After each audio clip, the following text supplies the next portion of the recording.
Brought to you by V-Guard, co-powered by Sensodyne and Vimal. ಬಾಯಲ್ಲಿ ಹೇಳಿ ಕೇಸರಿ. Associate sponsor Ultratech Cement.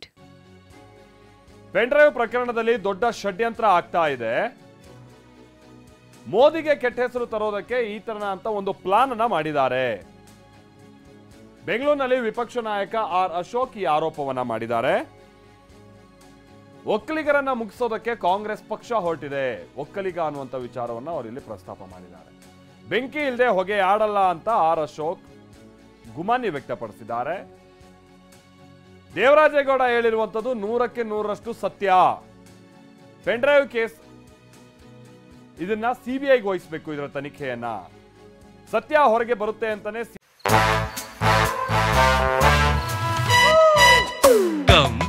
Come, my love, please don't say no, baby. Come, my love. V-Guard ನ air coolers extra large cooling pad ನೊಂದಿಗೆ ಇದು ಎಂತೆಂಥವರನ್ನು cool ಆಗಿಸುತ್ತೆ. V-Guard air coolers, long lasting cooling. ಸಿಬಿಐಗೆ ವಹಿಸೋದಕ್ಕೆ ಇವರಿಗೆ ಭಯ ಉಂಟಾಗಿದೆ. ಸಿಬಿಐ ತನಿಖೆ ಆದ್ರೆ ಸರ್ಕಾರದವರು ಒಳಗೆ ಹೋಗ್ತಾರೆ.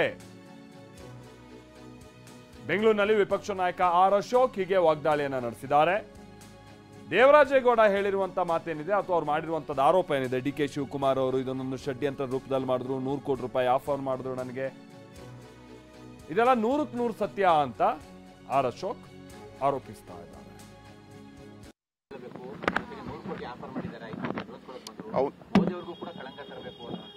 ಅವ್ರೇನೇನು ಹೇಳ್ತಾ ಇದ್ದಾರೋ ಸತ್ಯ ಇದೆ ಅಂತ ಅನಿಸ್ತದೆ. ಬೆಂಕಿ ಇಲ್ಲದೆ ಹೊಗೆ ಆಡಲ್ಲ, ಸತ್ಯ ಇದೆ ಅಂತಾನೆ ಹೇಳ್ತಾ ಇದ್ದಾರೆ. ಇದೆಲ್ಲ ಅವ್ರದೆಲ್ಲ ನಾನು ಹೇಳಿದ್ನಲ್ಲ, ಸುರ್ಜೇವಾಲಾನೋ ಯಾರೋ ಇದಾರಲ್ಲ ಅವರು, ಈ ಸಿದ್ದರಾಮಯ್ಯ, ಡಿ ಕೆ ಶಿವಕುಮಾರ್ ಅವರು, ಇವರೆಲ್ಲ ಸೇರಿ ಮಾಡಿರುವಂಥ ಒಂದು ಮಾಸ್ಟರ್ ಪ್ಲಾನ್ ಇದು. ಅದರ ಪ್ರಕಾರ ದೇಶದಲ್ಲಿ ನರೇಂದ್ರ ಮೋದಿ ಅವರಿಗೆ ಕೆಟ್ಟ ಹೆಸರು ತರಬೇಕು, ಮತ್ತು ಒಕ್ಕಲಿಗರನ್ನ ಒಂದು ಕಡೆ ಮುಗಿಸ್ಬೇಕು. ಈಗಾಗಲೇ ಸಿದ್ದರಾಮಯ್ಯನವರು ದಲಿತರನ್ನ ಮುಗಿಸಿದ್ದಾರೆ, ಪರಮೇಶ್ವರ್ ಅವ್ರನ್ನ ಮುಖ್ಯಮಂತ್ರಿ ಆಗೋದನ್ನ ತಪ್ಪಿಸಿದ್ರು. ಹೀಗೆ ಅವರೆಲ್ಲರದು ಒಂದೊಂದು ಸ್ಕೀಮ್ ಹಾಕೊಂಡಿರ್ತಾರೆ. ಆ ಥರ ಇಲ್ಲಿನ ಒಕ್ಕಲಿಗರನ್ನ ಮುಗಿಸುವಂಥದ್ದಕ್ಕೆ ಕಾಂಗ್ರೆಸ್ಸು ಹೊರಟಿರೋದು ಸ್ಪಷ್ಟವಾಗಿ ಕಾಣ್ತಾ ಇದೆ. ಇನ್ನೊಂದು ಕಡೆ ಈಗ ದೇವರಾಜೇಗೌಡ ಹೇಳಿರುವಂಥದ್ದು ನನಗನ್ಸ್ತತೆ 100ಕ್ಕೆ 100 ಸತ್ಯ. ಇದನ್ನು CBI ತನಿಖೆ ಕೊಡಬೇಕು ಅಂತ ನಾವು ಆಗ್ರಹ ಮಾಡ್ತಾ ಇದ್ದೀರಿ.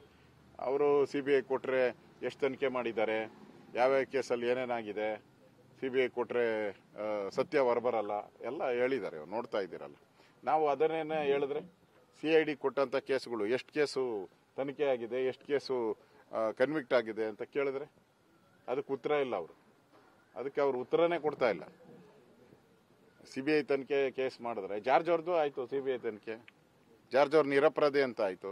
ಹಂಗಾರೆ ತನಿಖೆ ಮಾಡಿಲ್ವ? ಹಾಗಾದ್ರೆ ಅಪೋಸಿಷನ್ ಪಾರ್ಟಿ ಇದ್ರೂ ಕೂಡ ತಪ್ಪಿಲ್ಲ ಅಂದ್ರೆ ತಪ್ಪಿಲ್ಲ ಅಂತ ಹೇಳಿದ್ದಾರೆ ಜಾರ್ಜ್ ವಿಚಾರವಾಗಿ. ಇವೆಲ್ಲನೂ ಕೂಡ ಅವರಿಗೆ ಭಯ. ಎಲ್ಲಿ CBIಗೆ ಹೋದರೆ ಅವರು ನಿಷ್ಪಕ್ಷಪಾತವಾಗಿ ತನಿಖೆ ಮಾಡ್ತಾರೆ, ಸರ್ಕಾರದವರೆಲ್ಲ ಜೈಲ್ ಕಂಬಿ ಎಣಿಸ್ಬೇಕಾಗ್ತೈತೆ. ಆ ಭಯಕ್ಕೆ ಅವರು CBIಗೆ ಕೊಡ್ತಾ ಇಲ್ಲ ಅಷ್ಟೇ. ಅದರಿಂದ ಎಂಟೈರ್ ಇವ ಪೊಲೀಸ್ ಇಲಾಖೆಯನ್ನು ನಡೆಸ್ತಾ ಇರೋವಂಥದ್ದು ಗೃಹ ಸಚಿವರಲ್ಲ, ಎಂಟೈರ್ ಇಲಾಖೆಯನ್ನು ಬೇರೆಯವರು ಹೈಜಾಕ್ ಮಾಡಿ ನಡೆಸ್ತಾ ಇದ್ದಾರೆ. ಅದರಿಂದ ನೋಡಿ, ತಪ್ಪು ಯಾರು ಮಾಡಿದಾರೋ ಪ್ರಜ್ವಲ್ ರೇವಣ್ಣ ಅವನ ಮೇಲೆ ಏನೇ ಕ್ರಮ ತೆಗೆದುಕೊಳ್ಳಿ. ಅದೇ ಥರ ಹಂಚೋದು ಕೂಡ ದೊಡ್ಡ ತಪ್ಪಲ್ಲ. ಹಂಚಿದವ್ರ ಮೇಲೆ ಏನು ಕ್ರಮ ತೆಗೆದುಕೊಂಡಿದ್ದೀರಾ? ಏನೂ ಇಲ್ಲ ಕ್ರಮ. ಅಂದರೆ ನಿಮ್ದೆಲ್ಲ ಒಂದು ರೀತಿ ಕಣ್ಣು ಮುಚ್ಚಾಲೆ ಆಟ ಆಡ್ತಾ ಇದ್ದಾರೆ ಕಾಂಗ್ರೆಸ್ ಅವರಷ್ಟೇ.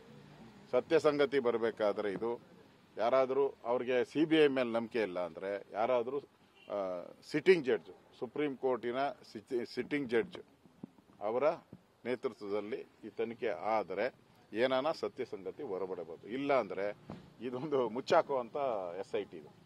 ಈ ಕೇಸನ್ನು Brought to you by V-Guard, co-powered by Sensodyne and Vimal. ಬಾಯಲ್ಲಿ ಹೇಳಿ ಕೇಸರಿ. Associate sponsor Ultratech Cement.